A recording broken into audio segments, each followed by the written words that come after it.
joining us for the last installment that we have on addiction and trauma. So one of the topics that we thought we would just end off on this series that we've done is how is addiction linked to trauma? So Sherry, for you, how do you feel in your lived experience? How have you seen in your own life and how that addiction and trauma are actually a hand in hand, that they're 100%? Okay, so just as a personal, my personal journey, the trauma that you suffer, like that I suffered when I was younger, it was also, I was firsthand experience with alcoholism and drug abuse and that type of stuff. So being surrounded by it, number one, it becomes your kind of normal, like you've said before, where it is that type of, it does become normal to you, and you know it's wrong and you know it's bad, but it still becomes normal. And because of addicts in a house and that type of the addictions in a household, everyone's attention goes to the addicts. That's naturally happens that way, and that's where also the codependency happens, especially if there is a child that will be almost unintentionally left aside or unintentionally neglected. It's not a purposeful situation. It's just something that will happen naturally because now the whole family has to come together to look after the addict. And because of that, that's where then the codependency can come into it, because now that child feels neglected, and it's that consistent need of the validation, because that, you know, that's what they need. They need that sense of love, you know. So that's exactly. So because of that trauma in the household of abuse and that type of stuff, that is where that kind of addiction can come into it. Also, by it being some sort of normal, you see how that addict uses that substance and they feel better. It's that consistent look of it. It's that consistent feel of they taking that, they feeling better, they're going numb. Look how happy they are in those moments. And I believe that in a child's state of mind, that plays a huge part to it. And getting lost in the addictions nowadays with technology, it's terrifying. Technology nowadays, it's so easily addictive. I believe that pretty much everyone is addicted to their phone. I don't know who isn't addicted to their phone. It's so easy to be on it that when you don't have it, when you go to a place without signal, oh my word, it's like, what do I do with myself? Because there's no Wi-Fi or there's no signal. So it's become such a normal thing that even irrespective of trauma, it does happen where the addiction comes. But because of trauma, it enhances it to such a degree, because it's that coping mechanism. It's that consistent need. It's not only for the reward system. It's not only for the reward and how it makes you feel happy. It also makes you feel happy without that depression and that anxiety and all the other stuff that when you don't have it, that's what you have to deal with. So it's exceptionally linked, that when there's trauma, it's very easy to get addicted to things, and it's just unfortunately a coping mechanism. So what we do is we just find ways to self-medicate, right? And we're going to self-medicate. Again, going back to previous discussions, we can do this alone. We're going to get through this on our own. And then we realize that doesn't want to do the task, and we're really not up to it, and not up to dealing with those emotions and with that darkness and with that pain. And so what we do is we just escape, and we look to numb and to help with our dissociation so that we're not stuck in it. And so it just, we know that none of it is going anywhere, but in the moment and in the time, it just feels like, well, this is how I'm surviving the now. And to surviving the now is as far as and see that these things all have a cost and consequence. There's something that is going to have to be paid eventually. And I think it's just so important for us to realize that it's a disease, right? Our brain has rewired to such a degree that this is a disease that we're living with. And if we had somebody who has a disease that they come out of, somebody who's got diabetes, or somebody who's got cancer, or somebody who has liver problems, we look at that and we say, oh, okay, let's fix this, let's do this. We don't realize that mental health is a disease too. And so we have the trauma that we're trying to escape, and we use it with, again, drug. And this drug just compounds and complicates because we're just adding layers to what's already there. It's not going anywhere. It's hanging around. It's going, you run, yeah. But whenever you're ready, it's just, we need to kind of deal with this. We need to face this. And so we just keep on adding all these layers, and it just becomes harder and more complicated and more to essentially have to peel away at and get to the bottom of what is it that is hurting? What is it that is at core? What is for woundedness? Which was why I asked you that question in an earlier episode when I said to you, well, what is it about our secrets that make us sick, that keep us sick? It's again this idea of the bravado that we put on of like, I do it all. I've got this. I'm a lone ranger. I'm an island, right? That's another thing that I've heard so many times say, I'm an island. I thought I was an island. I can do this and I can succeed on my own.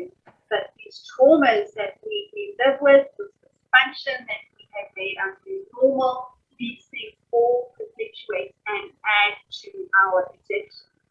But what you do is really, really incredible. We know of help, right? Most people at least know of the help that they can get when they are in the addiction. They go through the 12-step recovery program, they go to a rehab center, there's a process that they go through to help them, and then they've got to get back into the world. And this is where so much of the relapse happens, because the triggers are constantly still around. That hasn't left. The stress hasn't left. The things that have hurt or upset us, these things haven't left. And sometimes you get out of that situation and you still really don't have the skills and the tools and the knowledge and the know-how to go forward. But this, Sherry, is what you do. So do you want to explain a little bit to people out there who are saying, yeah, I've seen this happen, either to myself, I've been in that position, or to a loved one where we're going, why are we repeating the cycle again and again and again? I thought we were through the cycle, and yet we are on this treadmill and we're doing it every day. But what you do is something really special, is you're saying, well, you know what, guys, I've been there, I've done it, and I can help you move from this place of being stuck, from this place of, okay, what is my step? How do I integrate myself back into the world and cope and hopefully minimize my chance of a relapse? Relapse is sometimes part of the journey, and we understand that, and there's no judgment, but the more tools we can get, the more that we can get ourselves on our feet, the better for us. So tell us a little bit about what they can expect from you and how you can help them in that stage of their journey. Okay, so when it comes to our brains, I mean, our conscious mind is the size of like your fingertip. That is your conscious mind. The rest is your subconscious. Your subconscious drives everything. It drives you more than you can imagine how much it drives you. And it's out of your control if you don't get control of it. So if you go from one bad situation and you get out of it, now you go to a rehabilitation center, and those places are designed to make you stop. It's designed to break that addiction. And you go through the whole program, and you go through it, and everything around you, surrounding you, it's this constant, stable environment. It is a constant support system consistently around you. There are other people going through the same journey that you're going through, so you don't feel alone.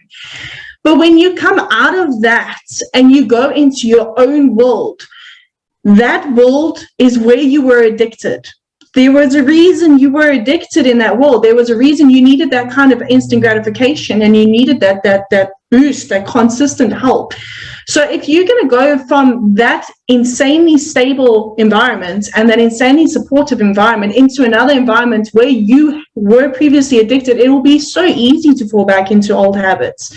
If you don't go through a journey of figuring out where it went wrong and where are those triggers? What are the triggers?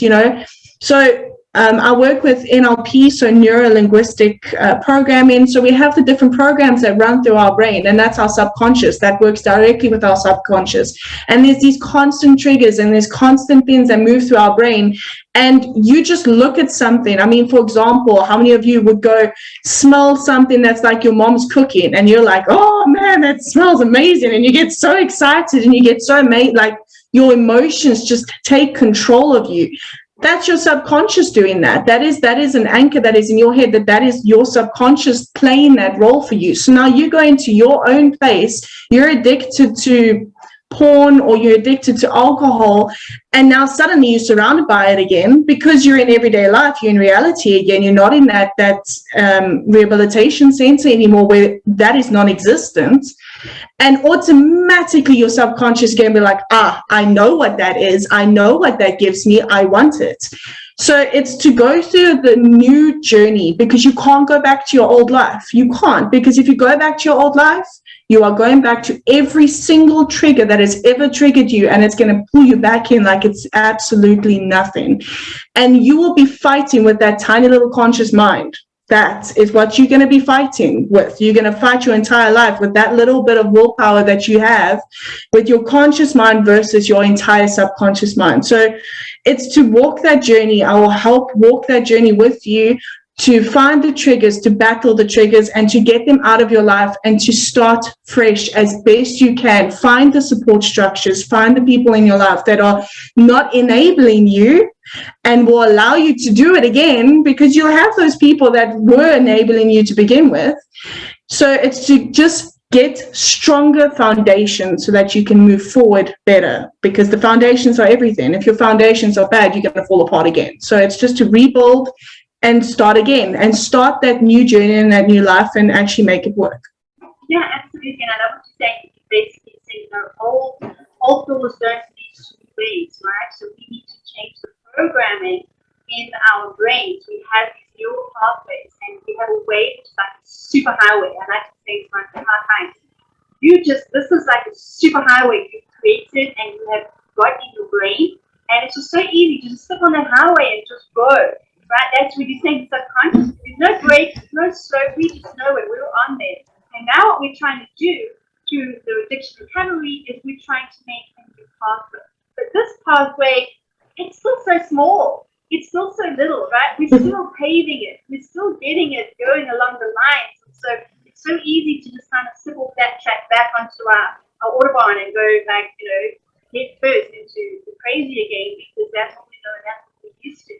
And so you're saying that what you do is I'm going to help you with that new road, right? New road that you need to create in your mind with things, right? Like your thinking, what's triggered you, what's gotten you into the space, what is getting you off the wagon, like let's have a look at these things. Let's get to the core of these things so that you have a better fighting chance to actually win this. Because I think for so many people who've maybe done this route a couple of times, they kind of feel, oh, you know what? There's no hope. Like I keep doing this and I want to fall and I go back. And what you're saying is you say, yeah, but I can help you with a new way, new tools, new skills, new thoughts.